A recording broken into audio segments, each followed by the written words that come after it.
Yes, we meet for these sessions to work with purifications of any lower emotions or negative thoughts, any obstacles in our way, any heaviness that we hold, any form of pain or suffering, any form of closure, contractions in your chakras, like any blockages in the energy channels, any lack of light in our brain, which is very important to illuminate the brain, and also and our nervous system.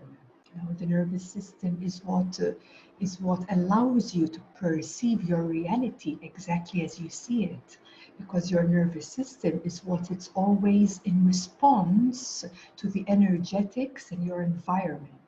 So actually you're functioning out of your response of your nervous system. So the nervous system work, you could say, which are the Kriyas and Pranayamas, these really help to unblock any stagnant, old, dense energies from these 72,000 energy channels that we have in our whole energy system. So you could say it's quite complex. There is quite a lot of channels within us that they're all connected with our 7 chakras within the body. Of course, we have many more chakras, which, a few of them are the palms of your hands, your knees, your ankles, your elbows, your shoulders. We have over 122 other tiny little wheels spinning. So if you look at it, it's like a whole system, like a whole machine, but it's all energetic. And this is why this practice is so good for us, because we clear old energies. This is the processing. We charge ourselves with life force energy. It brings balance, and the balance comes because there is more space within us for the energies to flow. So if you realize whenever you go through a challenging time how you feel, most of the time you feel heavy and you feel blocked. Like maybe your heart feels blocked, maybe your spine feels blocked. There's something that blocks, like heaviness. And that is because the energy is actually stuck. It's literally like that. So this is why we do certain practices to activate so that we can release. We can release certain energies.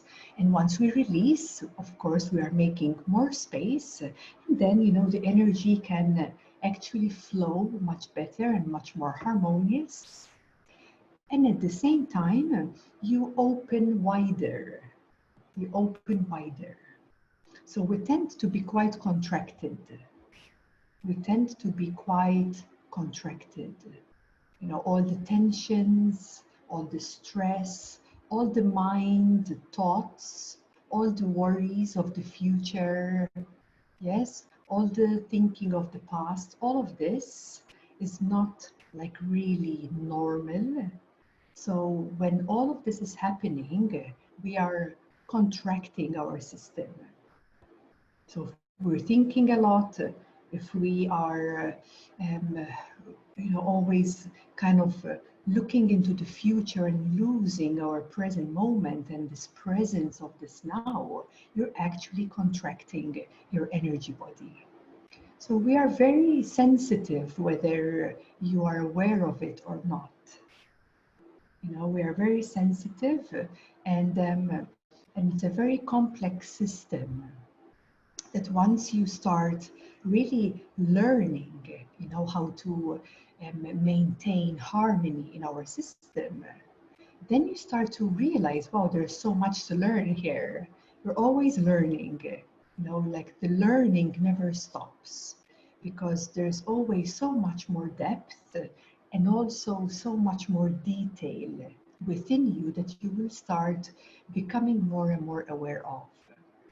So up until the moment when one starts doing some work on their inner self, one would not realize they're like fully blocked. This is before the awakening, right? Like there would be like a whole condensed um, and not even knowing that it's like that, because that's what we have been kind of used to feeling. And then this is why it's so important that in the pre-awakening stages, this we call the 300s, we start to transform heavy energies into lightness. We start transforming heavy energies into lightness. And what happens? We start creating gaps, spaces within us, like holes. And those gaps within us, you would feel them like, oh, some peace is here. Oh, some ease is here. This is how you would feel those gaps. Like, oh, I never realized I can feel a certain peace now. I can meet those gaps, those holes where there's like nothing dense in them. And in 300s, this is what we do. In the pre-awakening stages, this is what we do. We purify by transforming, transmuting heavy energies into light energies. And that lightness, that space and lightness starts to grow. It's like patches.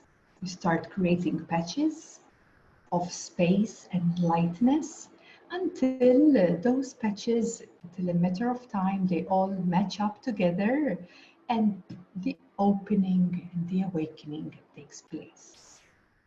That's how it happens.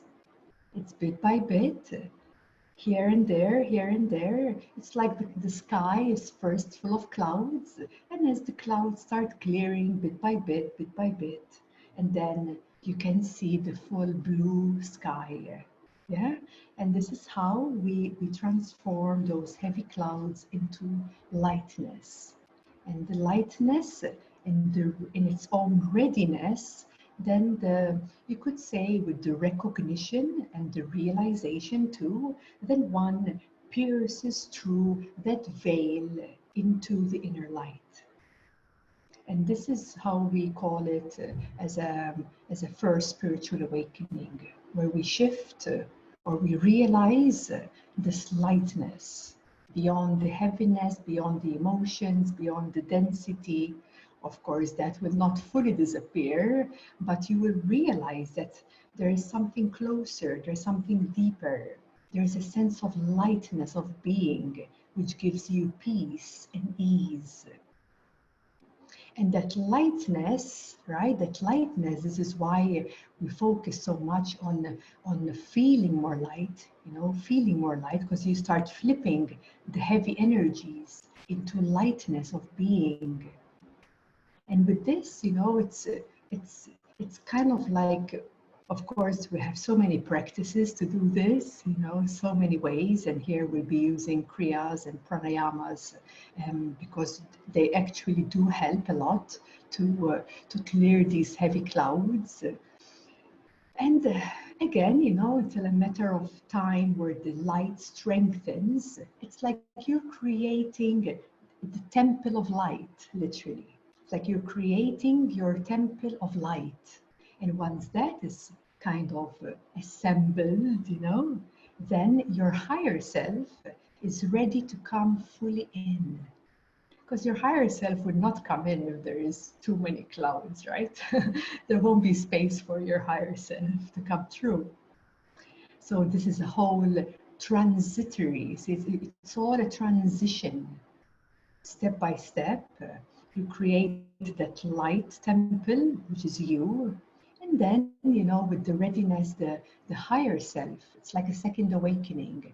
The higher self fully can kind of enter you, and there will be another recognition, like another flip. That I am this inner wisdom, this direct knowledge is coming right directly from me. There is this connection. And this connection happens actually with the awakening of the heart. So some may say when the mind subsides a bit, like surrenders, the first surrender into the heart, where we drop from here to here. It's like the first awakening of the heart is your higher self. Some may also say you start hearing the voice or your heart speaking, and now not anymore like so much following what your thoughts are saying, but more having a direct and a sense of intuition that is guiding you. You know, maybe you need to go somewhere, or maybe, you know, do a course or something, or travel somewhere, or do anything, and you know you are doing it because you're kind of guided. It makes no sense for your mind why you're doing it, but you know it's right. You just feel it. You just feel this is right. And this is a pure example when this heart starts activating and awakening, which is this electrical frequency in our heart, that when it awakens, it actually awakens like a whole 3-meter radius. It just like awakens this electrical force of intelligence in like a 3-meter radius. And all of a sudden, you start tapping into this coherence. You start to synchronize somehow. And you will start to say, oh, wow, what's going on right now? Life is synchronizing itself. I'm seeing so many synchronicities happening. And these are signs that your heart is awakening, and there's this electrical force which is becoming much bigger than the mind, which is quite limited already. Even in your higher self is already quite limited, the mind. And with a certain amount of strength and coherence with this electrical force, where you start synchronizing to a higher intelligence, it starts also to envelop your mind. It starts to envelop your mind. So your mind, your brain too, starts receiving this higher intelligence, this higher force, and eventually your mind will align to the force of the heart. So eventually the mind will come in coherence with the heart. And this is where then you would fully see this synchronicity, where life is aligning and you're moving through your intuition. You're not moving from the logical mind as such anymore, although sometimes it can come in, of course, you know, but you know there is something greater moving you in life. There's something greater. Sometimes you don't understand, but you just know it feels right. And this is this electrical force of this higher intelligence, of this awakening of the heart, which we call as well the higher you, the higher self. And this already starts preparing you, preparing you for other steps, of course, for deeper truths, closer truths, or more expansive you. But this is like so important to awaken the heart, to listen to your intuition, even if it sounds crazy, but knowing that this intelligence is moving through us and it actually knows much more than our thoughts. And it just keeps growing and growing and amplifying and strengthening. It's like a whole electrical field which starts enveloping all of you, especially the mind. So your mind starts receiving a lot of love. It starts softening the mind. Yeah, because the mind can be very rigid. Yeah. When you act from the mind, it's very rigid, the energy. And you would feel that in your system right away. But when you align to this higher intelligence and electrical frequency of this heart, you will see there's more softness, there's more openness. There is a different way of how you function. And you start to become more and more aware of this higher you, this newer function, which is very, very, very beautiful. And also something to add to this as well is that once this electrical field of the intelligence of the heart starts enveloping the mind and the brain, this is a big core of our nervous system, of course, including the spine. Here is where we start healing trauma. Trauma can really heal only through this frequency of a higher intelligence. So trauma healing starts to take place as well. It can feel very uncomfortable, but at the same time, it's very liberating to clear these dysfunctions and blocks from our core, our network like system. And this is how we open up, we heal and we become ever more clearer. This brings a lot of clarity to us. It brings a lot of clarity. It's important to see this, because if there is a lot of trauma, a lot of emotions, a lot of negative thoughts, how truly clear are you in the now?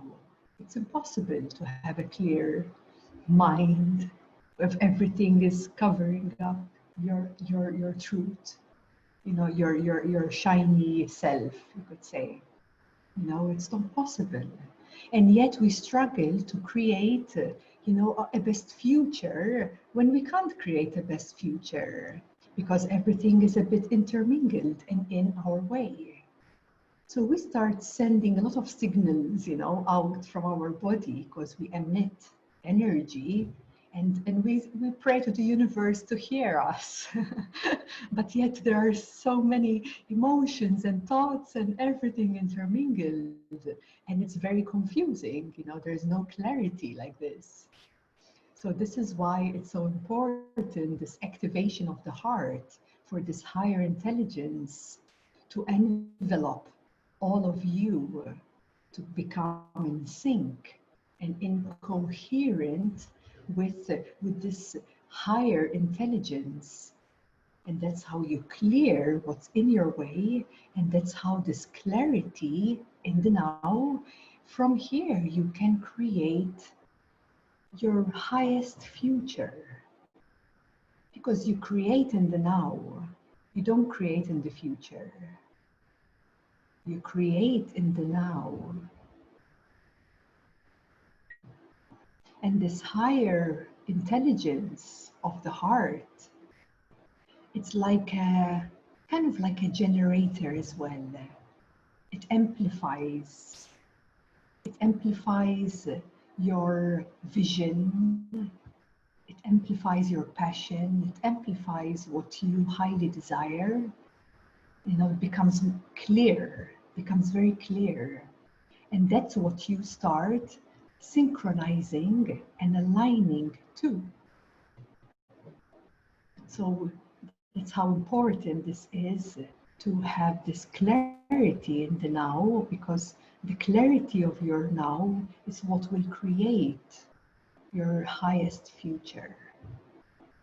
And of course that continues, right? So in tomorrow's now, if you keep choosing your higher vibration and not, of course it's fine if you fall, into some lower energies. It's time to, do the process of healing again and or releasing what you're holding, or seeing your lessons that you need to see, maybe you have not yet seen until this moment.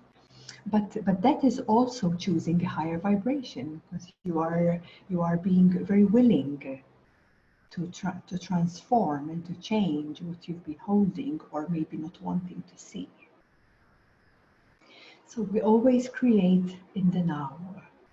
And although it might be very etheric, you visualize or you have like a strong feeling of what, and it's clear what you want to do, let's say in the future, you're still creating it on an energetic level until it becomes so strong, and at some point that will manifest to you. So manifestation is always slightly slower because when you think of the physicality, it's not really physical, it's just very slow vibration. It's just very slow vibration, so it takes a longer time to manifest your deepest wishes. But with your clean and clear seeing of where you're moving towards in the now, you already are creating. You're already creating and you're already choosing your life and your moment to be exactly as you actually are experiencing it. But you always have a choice to take it a notch higher.